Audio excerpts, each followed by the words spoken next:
اعوذ باللہ من الشیطان الرجیم بسم اللہ الرحمن الرحیم۔ مولا علی شیر خدا نے اپنی زندگی ساری 9 سال کی عمر تھی جب کلمہ پڑھا تھا۔ 9 سال حضور نے سب گھر والوں کی دعوت پکائی، اور جب سب لوگ آ گئے سارے خاندان والے، تو فرمایا میں اللہ کا نبی ہوں، کون کون میری مدد کرے گا؟ آپ کو بتائیں نا کہ جب مشکل وقت آتا ہے نا، یہ تو تب پتہ چلتا ہے نا ساتھ کون چلتا ہے۔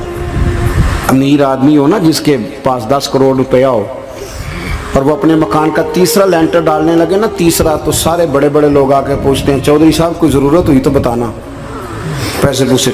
تو غریب آدمی کی چھت گر جائے تو اسے کوئی بھی نہیں پوچھتا، بلکہ جن سے تعلق ہوتا ہے وہ بھی موبائل بند کر لیتے ہیں۔ وہ کہتے ہیں اس نے واپس کیسے کر دیں۔ حضرت مولا علی اس زمانے میں جب سام سونگ گیا سب کو، حضور نے فرمایا کون کون میرے ساتھ چلے گا؟ روٹی بھی کھا لی، گھر بھی آ گئے، صادق اور امین بھی کہہ دیا، جب کہا چلے گا کون کون؟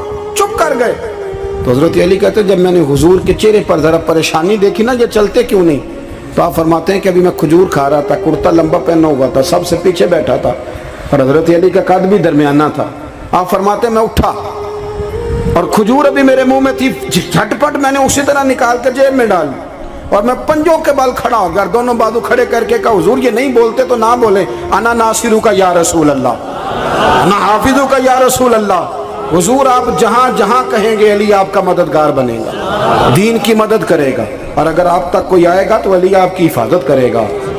9 سال کی عمر میں چلے علی دین کی نوکری کے لیے، پھر بدر میں بھی پہلی صف میں، احد میں بھی پہلی صف میں، خندق میں بھی پہلی صف میں۔ ایک جنگ میں حضور نے کہا علی تو رہ جا، اس دفعہ رہ جا، تو عرض کی رو پڑے حضرت علی، دلیر آدمی تھے، رو پڑے، کہنے لگے حضور آپ مجھے بچوں اور عورتوں کے پاس چھوڑ کے جا رہے ہیں؟ حضور مجھے لے چلے، میں میدان کا زندگی ساری گزار دی، ساری زندگی گزار دی، اپنے زمانے میں آپس کا اختلاف بھی دیکھا، ساری زندگی شیر خدا نے دین کو دے دی۔ کوفے کی جامع مسجد میں 21 رمضان کو جب حضرت علی کو خنجر لگا نا، تو تاریخ میں جملہ محفوظ ہے، خنجر لگا نا جب، وہ 9 سال کی عمر میں یاری لگائی، 63 سال عمر ہو گئی، جب خنجر لگا تو کہنے لگا فزت برب الکعبہ، مجھے رب کعبہ کی قسم آج کامیاب ہو گیا ہوں، پانی پرن سہیلیاں تے رنگا رنگ کڑے، اسی پریا اس دا جانیے جس دا توڑ چڑھے۔ کہا دیکھو بھائی میں آج کامیاب ہو گیا، میں کامیاب ہو گیا، وہ جو میں نے کہا تھا حضور میں ساتھ رہوں گا، تے لے سجنا سا توڑ نبھائی، جان دیتی راہ تیرے، دے دیا ہر چیز دین کو دے دی۔ کون سی پراپرٹی چھوڑ کے گئے پیچھے؟ کون سا نظام بنا کے گئے؟ امام حسن بھی شہید ہوئے، پتہ ہے آپ کو؟ امام حسن کا بھی دن منانا چاہیے کہ نہیں؟ ان کے یوم وصال پہ بھی کوئی جلسہ کر لیا کرو، بڑے ہیں امام حسین سے، جدھر سارا زمانہ چلتا ہے ادھر چل پڑتے ہو۔ حدیث میں جہاں جہاں نام آیا نا، پہلا امام حسن کا ہے، دوسرا امام حسین کا ہے، اور امام حسین کے اپنے جملے ہیں، فرماتے ہیں میرا بھائی نہیں، میرا امام بھی ہے، میرا امام بھی ہے۔ اور آپ فرمایا کرتے تھے میں نے بڑی چیزیں اس حسن سے سیکھی ہیں، جو انہوں نے سیکھا ایک بتاؤں اس میں سے؟ کچھ لوگ تھکے ہیں آپ میں سے، حالانکہ میں تو زیادہ سفر کر کے آیا ہوں، عرض کروں جو انہوں نے سیکھا ہے؟ سنو، امام حسین خود بتاتے ہیں، فرماتے ہیں کہ اب میرے بھائی نا امام حسن اپنی ایک بیوی کو طلاق دینا چاہتے تھے، اختلاف شدید ہو گیا، بات طلاق تک آ گئی، مجھے پتہ چلا تو میں پہنچا، میں نے کہا بھائی جان کیا اختلاف ہے بھابھی سے؟ سنا طلاق دینے لگے ہیں؟ فرمایا ہاں طلاق دے دوں گا۔ چلی گئی ہے میکے، فرمایا بتائیں غلطی کیا، کیوں دے رہے ہیں؟ تو امام حسن فرمانے لگے حسین آپ نے قرآن نہیں پڑھا؟ میں نے کہا جی پڑھا ہے، بتائیں۔ کہنے لگے اللہ فرماتا ہے ہن لباس لکم وانتم لباس لہن، مرد عورتوں کا لباس ہیں، عورتیں مردوں کا لباس ہیں۔ فرمایا میری بیوی میں کوئی کمزوری ہوگی تو میں پردہ ڈالوں گا کہ دنیا کو بتاؤں گا؟ امام حسین کہتے ہیں میں نے اٹھ کے بھائی کا ہاتھ چوما، میں نے کہا آیت میں نے پہلے بھی پڑھی تھی، تفسیر آج سمجھ میں آئی ہے، تفسیر آج سمجھ میں آئی ہے، میرے بڑے بھائی نے سمجھائی ہے، سمجھ میں آئی۔ کہتے ہیں کچھ دنوں کے بعد امام حسن نے بیوی کو طلاق دے دی، میں پھر آیا اور میں نے کہا میرے شانوں والے بھائی آپ بھی بتا دیں کیا مسئلہ تھا؟